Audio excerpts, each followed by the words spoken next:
Hello बच्चों, देखिए बेटा हमारा चैनल आपके लिए लेकर आया है एक बहुत अच्छा मौका आपके लिए, बहुत अच्छी चीज़, टॉपर प्लेलिस्ट, जिसके थ्रू आपको हर चैप्टर का, हर सब्जेक्ट के हर चैप्टर की आपको इंपॉर्टेंट टॉपिक वाइज क्वेश्चंस दिए जा रहे हैं, जिसमें आपको माइंड मैप दिया जाएगा, जिससे आप क्विक रिवाइज कर सकते हैं एक चैप्टर को। इंपॉर्टेंट टॉपिक्स जो कि आपके एग्जाम्स में आने के सबसे ज़्यादा चांसेस होते हैं, वन शॉट वीडियो, सभी चीज़ हमारे चैनल पे अवेलेबल है। आपको बस हमारे आइकन पे क्लिक करना है, हमारे डिस्क्रिप्शन बॉक्स में देखना है, सारे के सारे लिंक अवेलेबल हैं और अपनी स्टडी को करना है बूस्ट। आज मैं आपके लिए लेकर आई हूँ बेटा प्लांट किंगडम के इंपॉर्टेंट टॉपिक। देखते हैं भाई क्या क्या इंपॉर्टेंट टॉपिक है हमारे पास जो कि प्लांट किंगडम से रिलेटेड है, जो कि हमें अपने एग्जाम्स के लिए करने हैं कंप्लीट। चलिए देख लेते हैं क्या क्या टॉपिक्स हैं हमारे पास। ओके, तो सबसे पहले बेटा हम लोगों ने पढ़ा था इसके अंदर सिस्टम ऑफ क्लासिफिकेशन, और पूरी वीडियो बेटा आप देख लेना, हमारा वन शॉट, इसके इंपॉर्टेंट क्वेश्चन, माइंड मैप, सब कुछ अवेलेबल है। सब कुछ आपको हमारे डिस्क्रिप्शन बॉक्स में जो लिंक अवेलेबल है सब मिल जाएगा बेटा, वहाँ से बस जाइए और चेक कीजिए। देखिए यहाँ पे क्या दिखाया हुआ है, सिस्टम ऑफ क्लासिफिकेशन की आपसे बात की जा रही है, जिसके अंदर आपको सबसे इंपॉर्टेंट पढ़ना है नेचुरल सिस्टम, जिसके अंदर हम लोगों ने क्या क्या बेस किया था। नेचुरल सिस्टम के अंदर हम लोग यहाँ पर मॉर्फोलॉजिकल कैरेक्टर, आपकी एनाटॉमी ले रहे हैं, वही सेलुलर ऑर्गेनाइजेशन ले रहे हैं, हर चीज़ ले रहे हैं। एक चीज़ छोड़ी थी बस यहाँ पर, इवोल्यूशनरी रिलेशनशिप, तो इसको आपको अच्छे से देखना है और समझना है। फिर फाइलोजेनी रिलेशन, तो फाइलोजेनी का मतलब होता है जिसके अंदर हम लोगों ने जेनेटिक की स्टडी, या फिर कह सकते हो एंसेस्टर हिस्ट्री या इवोल्यूशनरी हिस्ट्री से याद रख सकते हैं, जिसके अंदर हम लोगों ने इवोल्यूशनरी हिस्ट्री को एक्सप्लेन किया था कि भाई कौन सी इवोल्यूशनरी हिस्ट्री है, किस तरीके का भाई ये पर्टिकुलर ऑर्गेनिज्म किस एंसेस्टर से आया है, कब आया है, कितने समय में आया है, ये सब हम लोगों ने यहाँ देखा था। फिर कितनी बार था कि भाई अब इसके लिए सबसे इंपॉर्टेंट चीज़ थी हमारे पास, जो हमने पढ़ा था वन शॉट में, मैंने इंपॉर्टेंट भी बताया था कि भाई फॉसिल फ्यूल हिस्ट्री होना ज़रूरी है। इसके लिए हमारे पास फॉसिल्स हिस्ट्री होना ज़रूरी है, फ्यूल नहीं सॉरी, फॉसिल्स की हिस्ट्री होना ज़रूरी है।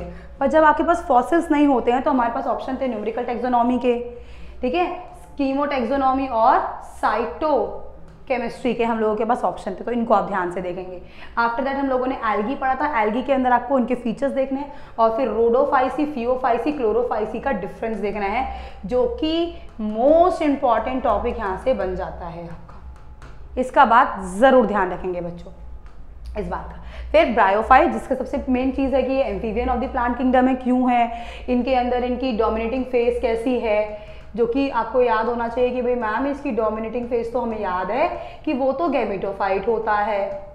बिल्कुल बच्चों, गैमेटोफाइट ही होती है, पर कैसा होता है, इस गैमेटोफाइट के ऊपर सेक्स ऑर्गन हुआ करते थे, और ये सेक्स ऑर्गन मल्टी सेलुलर है, तो हम लोग उसे एंथ्रीडीनियम, आर्केगोनियम, ये बात मैंने बार बार ही आपको वन शॉट में बताई है, अच्छे से बताइए, देख लेना बेटा, सब कुछ अवेलेबल है।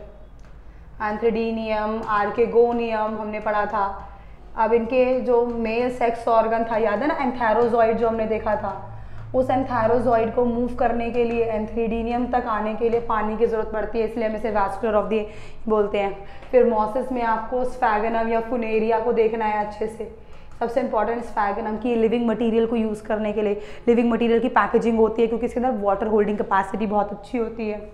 लिवर वॉल्स याद रखना है आपको, जिसके अंदर आपको यहाँ पर मार्कैंशिया को पढ़ना है, जिसके अंदर प्रोटोनीमा स्टेज आपको देखने को मिलेगी। प्रोटोनीमा स्टेज को ध्यान रखेंगे अच्छे से कि भाई कौन सी स्टेज होती है, इंपॉर्टेंट है बेटा ये। फिर टेरिडोफाइट में हेट्रोस्पोरी, जो कि इवोल्यूशनरी रिलेशन था, जो सिलाजिनेला इक्विसिटम देखने को दिखा रहे थे हमें। फिर जिम्नोस्पर्म, जिसके अंदर आपको याद रखना है कि ये क्या होती है, ये नेक्ड सीड्स होती हैं इसके बीज दिखते हैं क्योंकि इसके ऊपर फ्रूट की कवरिंग नहीं होती है, ये पॉइंट ध्यान रखेंगे। पाइनस साइट्स का एग्जाम्पल, इनमें डिफरेंसेस दोनों में अच्छे से देखने हैं आपको, ठीक है। आफ्टर दैट हमने जिम्नोस्पर्म की बात की थी, अच्छा जिम्नो दो बार आ गया, ओह सॉरी, जिम्नो की बात है, चलो ये भी यहाँ दे दिया इन्होंने। सीड विदाउट फ्रूट वॉल है बेटा, विदाउट फ्रूट वॉल, बिना फ्रूट वॉल के है। वस्कुलर सिस्टम प्रेजेंट तो है इसमें, पर जाइलम में वेसल्स नहीं प्रेजेंट है, वेसल्स एब्सेंट है। फ्लोएम के अंदर सीव सेल्स और companion cell, sieve tubes absent है, सीव ट्यूब्स की जगह यहाँ पर सीव सेल्स दिए गए हैं। मतलब ये वैस्कुलर सिस्टम तो यहाँ प्रेजेंट है पर प्रॉपरली नहीं है, ये बात ध्यान रखनी है।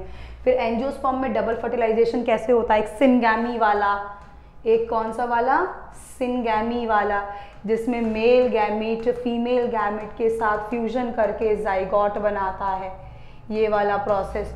और दूसरा क्या था, जिसमें एक मेल गैमेट 2 पोलर न्यूक्लियाई के साथ मिलकर एंडोस्पर्म बनाता है, जिसको हम ट्रिपल फ्यूजन के नाम से जानते हैं, जिसको हम ट्रिपल फ्यूजन के नाम से जानते हैं। इन चीज़ों को आपको ध्यान रखना है। फिर मोनोकॉट और डाइकॉट्स को ध्यान रखना है कि भाई मोनोकॉट होते हैं एक कॉटिलोडन वाले प्लांट, जिसका एग्जाम्पल वीट है।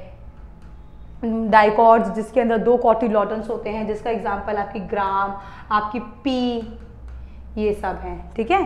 फिर आपको सबसे इंपॉर्टेंट इनकी लाइफ साइकिल 3 प्रकार की थी। हैप्लॉइड लाइफ साइकिल, जो कि आपको एल्गी के केस में देखने को मिल रही थी, ये आपको याद रखनी है। फिर डिप्लॉइड लाइफ साइकिल, जो कि आपको जिम्नो और एंजियो के केस में देखने को मिल रही थी। हैप्लोडिप्लॉन्टिक, जिसमें दोनों फेज इक्वल समय के लिए होता है, जो ऑल्ट्रेशन ऑफ जनरेशन को दिखाता है, जो कि अल्ट्रेशन ऑफ जेनरेशन को दिखा रहा था। ये पूछ लेते हैं, इसके ऊपर क्वेश्चन आता है। हैप्लोडिप्लॉन्टिक, जो कि ब्रायो में देखने को मिल रही थी और टेरिडियो में देखने को मिल रही थी। इसको हमने बहुत अच्छे से एक्सप्लेन किया है, समझा है। आप ये सब देख लेंगे और ये सारे इंपॉर्टेंट टॉपिक हैं जो आपको इस चैप्टर के लिए ध्यान रखना है। बेटा लॉन्ग चैप्टर है, बच्चों को थोड़ा कंफ्यूजिंग भी लगता है, थोड़ा बोरिंग भी लगता है, पर अगर आप इसको 2-3 बार अच्छे से स्टडी करेंगे ना, अगर एक बार दिमाग में बातें फिट हो गई तो ये बहुत ईजी चैप्टर बन जाएगा। तो अच्छे से कीजिए, हर चीज़ अवेलेबल है बेटा हमारे चैनल पे। आप हमारे डिस्क्रिप्शन बॉक्स पे जाके लिंक लेके आप उस वीडियो को देख सकते हैं। आई होप बच्चों आप लोगों ने मेरी वीडियो को एंजॉय किया होगा। अब आपके लिए एक छोटी सी अनाउंसमेंट यहाँ पर मैं लेकर आई हूँ कि हमारे चैनल आपको एक बहुत ही अच्छी चीज़ प्रोवाइड कर रहा है, that is the toppers playlist, जिसके अंदर आपको हर सब्जेक्ट, फिजिक्स, केमिस्ट्री, बायो, कोई भी सब्जेक्ट हो, अकाउंट्स, बिजनेस, कोई भी स्टूडेंट हो, उसको हर चैप्टर के टॉपिक वाइज इंपॉर्टेंट क्वेश्चन दिए जा रहे हैं, जो चैप्टर जो एग्जाम में आने के बहुत ज़्यादा चांसेस हैं। आपको माइंड मैप प्रोवाइड किया जा रहा है, जिससे आप क्विक रिवाइज कर सकते हैं। आपको इंपॉर्टेंट टॉपिक्स दिए जा रहे हैं जो एग्जाम्स के लिए आपको करने हैं रेडी अच्छे से, और 1 शॉट हमारा अवेलेबल है। ये सारी इंफॉर्मेशन आपको हमारे डिस्क्रिप्शन बॉक्स में मिल जाएगी, हर किसी का लिंक अवेलेबल है। जाइए और वहाँ जाके चेक कीजिए और अच्छे से इन चीज़ों को कंप्लीट कीजिए। Thank you so much for watching my video.